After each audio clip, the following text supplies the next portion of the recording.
Amém? Quem veio ouvir a palavra de Deus? Então, por favor, pegue a palavra de Deus, abra comigo no Evangelho de João, capítulo de número 12, e o versículo também de número 12. Evangelho de João, capítulo de número 12, e o versículo de número 12. Quando você encontrar, olha alguém, vê se tem alguém sem a palavra de Deus. Se tiver, você compartilha pelo menos essa primeira leitura com essa pessoa. E lembrando que todas as vezes que você vier, traz a palavra, traz a Bíblia, porque aqui a gente não faz outra coisa a não ser pregar o que estiver escrito na Bíblia. João capítulo de número 12 e o versículo de número 12. Quem encontrou, diga amém. Está escrito assim: no dia seguinte, ouvindo uma grande multidão que viera à festa, que Jesus vinha a Jerusalém, tomaram ramos de palmeiras e saíram-lhe ao encontro e clamavam: Hosana, bendito o Rei de Israel, que vem em nome do Senhor. Diga glória a Deus. Vou ler pela segunda vez, João capítulo 12, versículo de número 12.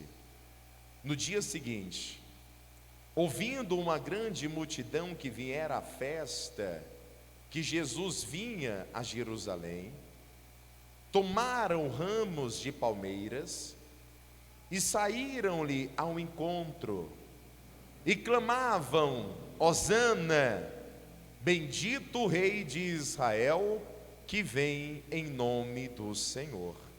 Eu vou ler pela terceira vez o versículo de número 13.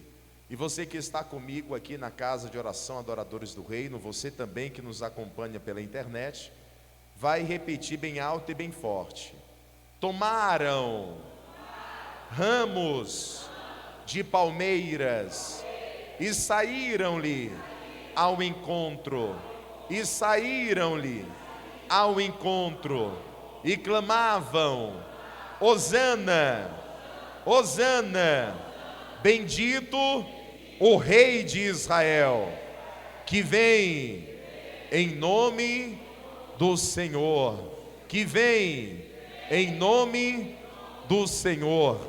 Você acredita nessa palavra? Então, por favor, desocupe as tuas mãos e vamos dar para essa palavra a mais linda, mais forte salva de palmas. Abre a tua boca, diga glória a Deus. Vai aplaudindo e vai glorificando. A tua palavra, meu Senhor, mais uma vez vai ser pregada. Este povo que te aplaude, te glorifica, assim como esses que nos acompanham pela internet, não veio ouvir o homem, mas veio ouvir o Senhor falar. Vem o Senhor agora, através do teu Espírito Santo, usa a vida do pregador, usa os lábios do mensageiro, envia a tua palavra com poder e grande glória, em nome de Jesus. E os que são da fé, diga amém, diga graças a Deus. Pode se assentar, minha gente. Jesus, dias antes da Páscoa, ensinava nas sinagogas, fazendo muitas curas. Inclusive, teve uma que deixou Jesus muito famoso, eu digo naquela região, foi que seu amigo Lázaro, ele estava morto. Marta e Maria queriam a presença de Jesus, porque elas sabiam que quando Jesus entra, quando Jesus está em um lugar, a morte dá lugar para a vida, a saúde dá lugar para a doença, o problema ele deixa de existir, porque onde Jesus está, o milagre tem que acontecer, você já sabe disso. E aí elas clamavam e queriam que Jesus viesse, e Jesus chegou lá depois de 4 dias. Só que você sabe, Se tem uma história que corre muito rápido, e mesmo quando não havia essa tecnologia que existe nos dias de hoje, é a história de uma morte. Quando alguém morre, todo mundo anuncia, é assim ou não é? Você conhece fulano? E a pessoa já fala assim, morreu, não foi? Porque já sabe que quando alguém vai contar ou perguntar se conhece alguém, já é para trazer uma notícia de morte. A notícia da morte, ela se espalha muito rápido. E se espalhou a notícia da morte de Lázaro, e todos os que conheciam, inclusive os que não conheciam Lázaro, ficaram cientes, ficaram sabendo daquela história e foram lá para poder prestigiar, para poder ver. Jesus chegou lá depois de 4 dias e ainda existia uma grande multidão. Multidão que tinha participado do velório, multidão que tinha visto a preparação do corpo e uma multidão que tinha visto o sepultamento de Lázaro, o lacre daquelas pedras, daquela pedra. E aí 4 dias se passaram, Jesus chegou. Alguns disseram, Jesus, já é tarde, e o Senhor chegou tarde demais, Lázaro já morreu e não tem mais jeito. Quantas vezes nós pensamos que é tarde demais para resolver uma situação? Quantas vezes a gente acha que um problema não tem mais jeito? E uma coisa nós precisamos saber: se Jesus ele for convidado para entrar em nossa vida, por pior que seja o problema, ele é resolvido, porque nunca é tarde demais quando Jesus entra na minha vida. Então fala comigo, nunca é tarde demais quando Jesus entra na causa. Nunca é tarde demais, nunca, nunca. Então o que vai acontecer? Jesus chega, e quando Jesus ele chega, o milagre vai acontecer. Jesus ele olha para o céu e fala, meu Pai, eu te agradeço. Observa que ele já agradece a ressurreição de Lázaro, antes de Lázaro ser ressuscitado, nos ensinando que nós temos que agradecer pelo milagre.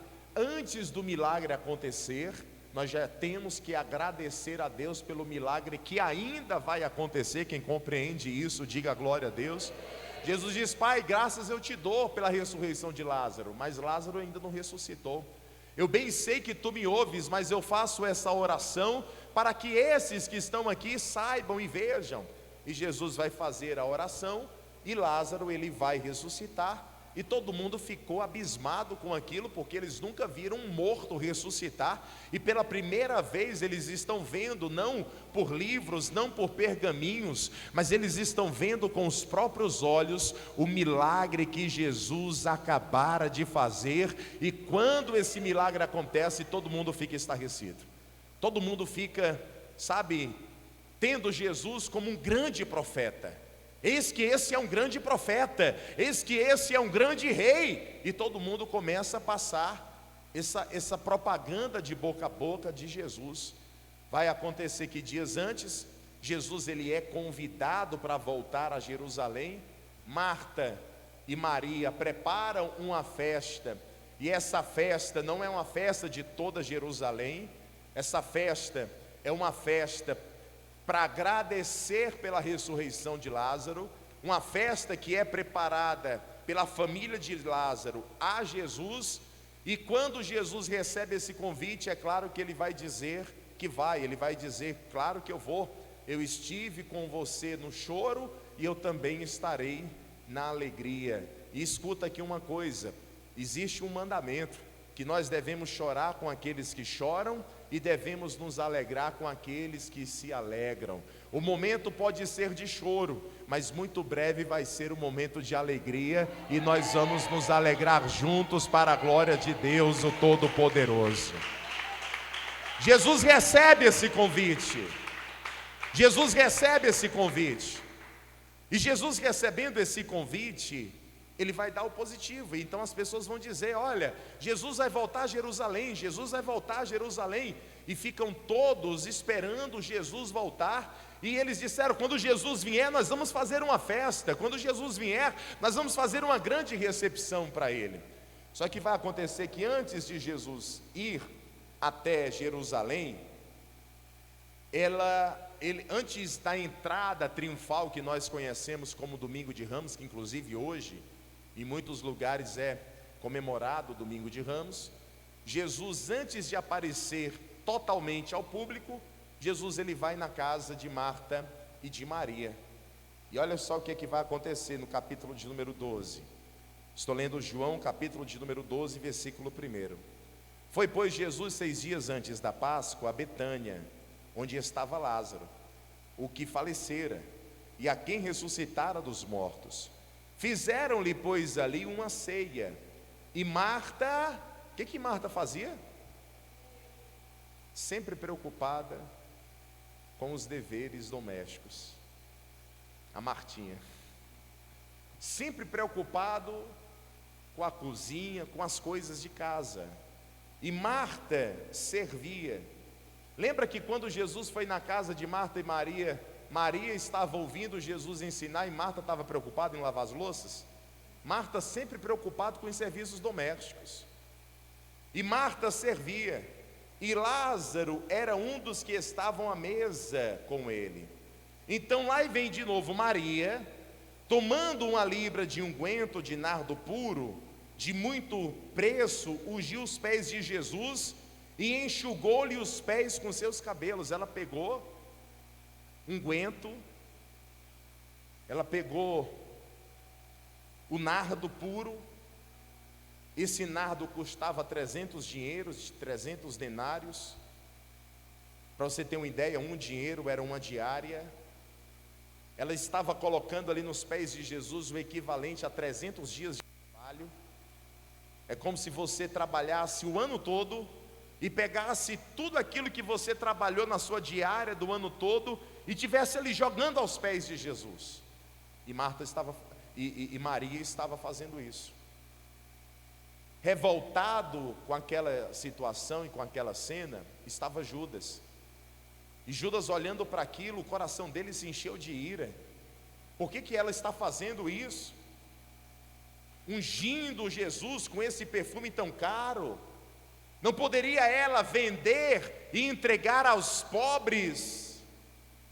Não poderia ela fazer isso, vender por 300 dinheiros e entregar aos pobres? Ele não estava preocupado com isso. Ele não queria que aquele dinheiro fosse para os pobres. Ele estava preocupado porque é o seguinte: Judas fazia parte do ministério de Jesus, era ele quem cuidava da sacola das ofertas, e era ele quem roubava o ministério de Jesus. Ele era ladrão além de traidor. O que entrava na sacola, num gasofilácio de oferta, Judas tirava, ele retia partes. Então quando ele fica revoltado, querendo que as mulheres vendessem aquilo, que Maria vendesse para dar aos pobres, é porque entraria na sacola de Jesus e ele teria condições de roubar, de tirar. Então o intuito dele nunca foi ajudar aos pobres. O intuito de Judas era roubar. E aí Jesus, ele sabendo sempre de todas as coisas, olha o que vai acontecer. Maria ungiu, quando ficou no fundo um pouquinho ainda do nardo, ela quebra o vaso, e conta historiadores que o vaso, ele era mais caro do que o próprio perfume. Ela quebra o vaso e tira ali a última gota de nardo, e ela ainda continua ungindo. E ela não fez só isso, ela pegou aqui no versículo de número 3, a palavra vai dizer que enxugou os pés com seus cabelos e encheu a casa do cheiro do unguento, versículo 4. Então um dos seus discípulos, Judas Iscariotes, filho de Simão, o que havia de traí-lo, disse: por que não se vendeu e não deu aos pobres? Ora, ele disse isso não pelo cuidado que tivesse aos pobres, mas porque ele era ladrão, e ele que tinha a bolsa, e tirava o que ali se lançava. Disse, pois, Jesus: deixai-a, para que o dia da minha sepultura guardou isso, porque os pobres sempre os tendes convosco, mas a mim nem sempre você vai ter. Jesus está dizendo assim: deixa ela fazer. Vocês, quando morrem alguém, Vocês não preparam o corpo desta pessoa? Vocês não colocam perfumes no corpo? Vocês não fazem toda a preparação do corpo? O que Maria está fazendo nada mais é do que preparar o meu corpo para a sepultura.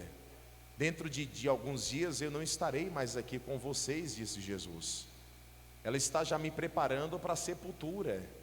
Então deixa ela fazer isso, porque os pobres vocês sempre vão ter. Se você for na porta da igreja vai ter pobre, se você for na rua sempre vai ter alguém te estendendo as mãos, mas eu não estarei sempre aqui com vocês. É o que Jesus estava dizendo. E aí, continua dizendo no versículo 9: e muita gente dos judeus soube que ele estava ali, e foram não só por causa de Jesus, mas também para ver Lázaro, a quem ressuscitara dos mortos. E os principais dos sacerdotes tomaram deliberação para matar também Lázaro, porque muitos dos judeus, por causa dele, estavam crendo no Senhor Jesus. Os principais dos sacerdotes são os religiosos, os principais das sinagogas. E mais uma vez a palavra está nos dizendo: nós não devemos ser cegos por religiões, nós não devemos servir uma religião, nós temos que servir ao Deus verdadeiro e todo-poderoso. Religioso nunca devemos ser religioso. Pastor, o senhor é pastor evangélico? Eu sou pastor evangélico, creio que você também é cristão. Tem cristão aqui? Creio que sim, mas não é religioso. Porque religioso é aquele que se acha mais importante do que os outros. Religioso é aquele que se acha melhor do que os outros.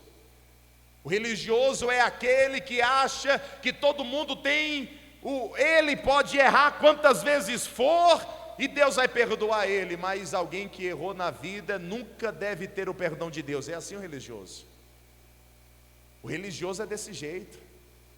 O religioso, ele olha para você e ele olha para você com um olhar de julgamento, porque ele acha que você não é crente, pelo menos mais do que ele. Não, ele se acha mais crente do que você, ele se acha mais santo do que você, ele se acha mais certo do que você. É assim ou não é? Dentro das igrejas evangélicas existem muitos religiosos.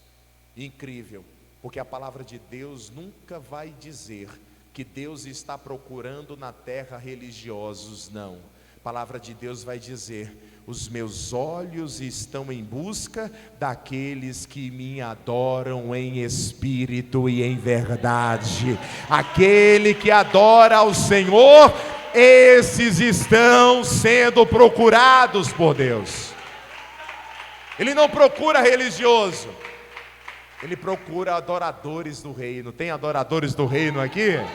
Então é você que ele procura. Diga glória a Deus e diga: eis-me aqui, Senhor. Ele está procurando os adoradores do reino, ele procura você. E aí ficaram curiosos e foram ver Jesus e foram ver esse Lázaro, porque a história ainda corria. Jesus está na casa de Lázaro, Jesus está na casa de Lázaro. E aí os principais das sinagogas, os principais dos sacerdotes, versículo 10, e os principais dos sacerdotes tomaram deliberação para matar não só Jesus, mas também a Lázaro. Também a Lázaro. Porque Jesus era uma pedra no sapato dos religiosos. E muitas pessoas já estavam seguindo e crendo em Jesus por causa da ressurreição de Lázaro. Então eles falaram: então a gente tem que matar Lázaro também. Olha só até onde é que vai a maldade do ser humano. Olha só até onde vai a maldade daqueles que emprestam seu coração ao inimigo das nossas almas. Para poder não adorarem mais a Jesus, não planejavam somente matar Jesus, mas quem tivesse no seu caminho. Só que uma coisa que o inimigo das nossas almas sempre tenta fazer é impedir de que o nome do Senhor seja glorificado. é impedir de que os testemunhos eles sejam anunciados. Por isso que eu vou dizer uma coisa para você: Deus vai fazer grandes coisas na sua vida, grandes testemunhos, mas você tem que botar um desejo no seu coração. Eu tenho que contar testemunho. Não é para você ter vergonha. Eu tenho vergonha de falar, pastor, eu tenho vergonha. Testemunho gera testemunho. Quem não conta testemunho não vai ter novos testemunhos para serem contados. Porque qual é o intuito de um milagre acontecer na sua vida? O nome do Senhor ser glorificado. E como que o nome do Senhor vai ser glorificado se você não abrir a boca e anunciar o que Jesus tem feito por você? Jesus ele faz, mas o nome dele precisa ser glorificado. Amém, amados? Quem é que quer impedir de que o testemunho aconteça? O inimigo das nossas almas. Veja aqui, qual era o testemunho vivo? Lázaro. E eles queriam parar Lázaro, queriam também matar Lázaro. Para finalizar a mensagem, no versículo de número 12, vai dizer que no dia seguinte, ouvindo uma grande multidão, que viera à festa que Jesus vinha a Jerusalém, tomaram ramos de palmeiras e saíram ao encontro e clamava, repete comigo, Hosana, diga Hosana, Hosana. Você sabe o que quer dizer isso? Salva-me, salva-me. Se você quiser anotar, anote aí. Eles clamavam dizendo, salva-me, bendito o Rei de Israel, que vem em nome do Senhor. Ah, como esse Deus, ele é maravilhoso. Ele foi conhecido por alguns como um profeta. Até algum momento estavam achando que ele era um grande profeta, sabe? Só que agora ele se revela nessa entrada triunfal. Jesus ele vai chegar a entrar nas portas de Jerusalém e as pessoas começam a gritar, salva-nos! Começam a gritar, Hosana! Salva-nos! Bendito é aquele que vem em nome do Senhor. Eles reconhecem que Jesus não é apenas um profeta, ele reconhece que Jesus não é apenas um mestre, eles estão reconhecendo que Jesus não é apenas um pregador e muito menos um curandeiro, até porque não tem curandeiro que ressuscite dos mortos. Eles estão reconhecendo que Jesus é Filho de Deus. Ele está reconhecendo que Jesus é o Rei dos Reis, é o Senhor dos Senhores. E eles estão pedindo, salva-nos. Ele está pedindo isso, salva-nos. E vai continuar dizendo, e achou, versículo 14, um jumentinho, e assentou-se sobre ele, porque está escrito, não temas, ó filha de Sião, eis que o teu rei, isso é uma profecia, já vinha essa profecia, o teu rei, eis que o teu rei vem assentado sobre o filho de uma jumenta. Os seus discípulos, porém, não entenderam isso no princípio. Mas quando Jesus ele foi glorificado, então se lembraram de que isso estava escrito dele e que isso lhe fizeram a multidão, pois estava com ele quando Lázaro foi chamado da sepultura, e que eles ressuscitaram dos mortos. E aí, para poder a gente encerrar aqui essa mensagem, aquela entrada linda, Jesus montado naquele jumentinho, as pessoas com os galhos de palmeira, com os ramos, faziam um lindo túnel, Jesus passeava por ele, e eles estavam fazendo festa, e por onde Jesus passava, os milagres aconteciam, a alegria entrava na vida daqueles que estavam com o coração aflito, a transformação acontecia, e ali é conhecido até os dias de hoje como a entrada triunfal. Deixa eu te falar uma coisa, como é que eu faço para viver essa alegria, pastor? Eu preciso permitir que essa entrada triunfal, ela se repita, ela precisa se repetir. Para que o milagre aconteça na minha vida, eu tenho que aceitar Jesus entrando dentro dela. Não tem jeito, não tem jeito. A única forma de eu conseguir, sabe, permitir que a minha vida se transforme, que minha vida mude, é eu clamar por hosana, eu clamar, salva-me, eu pedir que Ele venha salvar, não só a nossa alma, mas salvar, sabe, a nossa saúde, salvar a minha família, salvar as minhas finanças, simples assim. Se coloca de pé no seu lugar, por favor. Se coloca de pé no seu lugar, por favor. Só existe uma forma de você viver os milagres do eterno, só permitindo que a entrada triunfal, aquele domingo de Ramos, se repita. E como é que ele se repete? Você clamar por salvação, você dizer salva-nos, você gritar hosana, para que a entrada triunfal se repita, mas se repita dentro de você. Quando é que essa entrada ela se repete dentro de mim?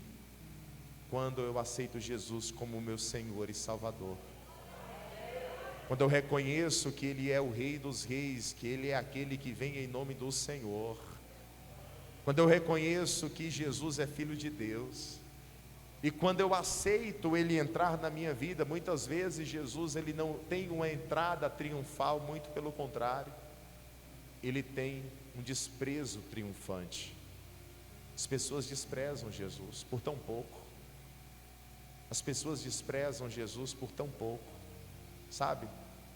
Desprezam Jesus por uma pregação, desprezam Jesus por um ensinamento, deixam de vir à casa do Senhor por coisas tão poucas, por coisas tão poucas. Há quem diga: eu não vou mais para a igreja porque agora eu não estou mais gostando da pregação. E a pregação nunca foi para nós gostarmos. Pregação de verdade nunca foi para que você se agrade com ela. A pregação sempre foi para nos corrigir, para nos converter, para nos ensinar.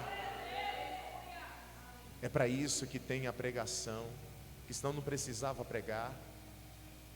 Tem gente que deixa de adorar a Deus por tão pouco, deixa de adorar a Deus porque por algum problema alguém às vezes impediu ou não deu a paz do Senhor, e a pessoa já se entristece. Não me deu a paz, já não vou mais para a igreja. Não é que a pessoa está desprezando a igreja, não, a igreja continua sendo igreja. Quantos já vieram, quantos já saíram, quantos já passaram por aqui, e a igreja continua sendo igreja. As pessoas também continuam sendo pessoas, só que claro, diferente, porque uma coisa sou eu ouvindo essa palavra, outra coisa sou eu distante dessa palavra. Mas quando alguém assim o rejeita, não está rejeitando uma igreja, está rejeitando Jesus, querendo fazer uma entrada triunfal na sua vida, e as pessoas por muitas vezes faz uma rejeição triunfante.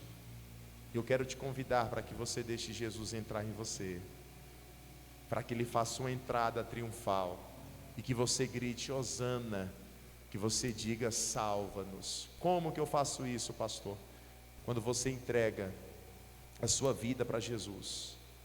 Você que está aqui na Coar, você que está aqui na internet, eu quero te fazer um convite. Você que quer entregar sua vida para Jesus hoje: pastor, eu quero entregar minha vida para Jesus. Se tem alguém que quer entregar ou voltar para Jesus aqui hoje, dê um sinal com as suas mãos, que eu quero orar por você. Estão todos firmes? Estão todos firmes? Quer entregar a vida para Jesus? Glória a Deus, glória a Deus. Você que está na internet: pastor, eu também entreguei a minha vida para Jesus. Eu quero, você que está entregando a vida para Jesus pela internet, dobra os teus joelhos. A senhora consegue dobrar os joelhos? Consegue? Você vai orar junto comigo. inclusive você que está na internet, coloque a mão sobre o coração da senhora, por favor. Coloque as mãos no coração, ore comigo, meu Deus e meu Pai. Meu Deus e meu Pai, nessa noite, eu te confesso como meu único, suficiente, Salvador na minha vida. Perdoa os meus pecados. Escreve meu nome no livro da vida, em nome de Jesus. Faz isso sim, meu Pai. Escreve o nome da tua filha no livro da vida, e que de lá ele nunca mais ele seja tirado. Que o Senhor venha conduzir essa vida, que o Senhor venha salvar essa vida, em nome do Senhor Jesus, meu Pai. Recebe aí essa alma, que se ela quiser, a partir de hoje será cuidada por essa igreja, em nome do Pai, do Filho e do Espírito Santo. E você que é da fé, diga amém, diga graças a Deus.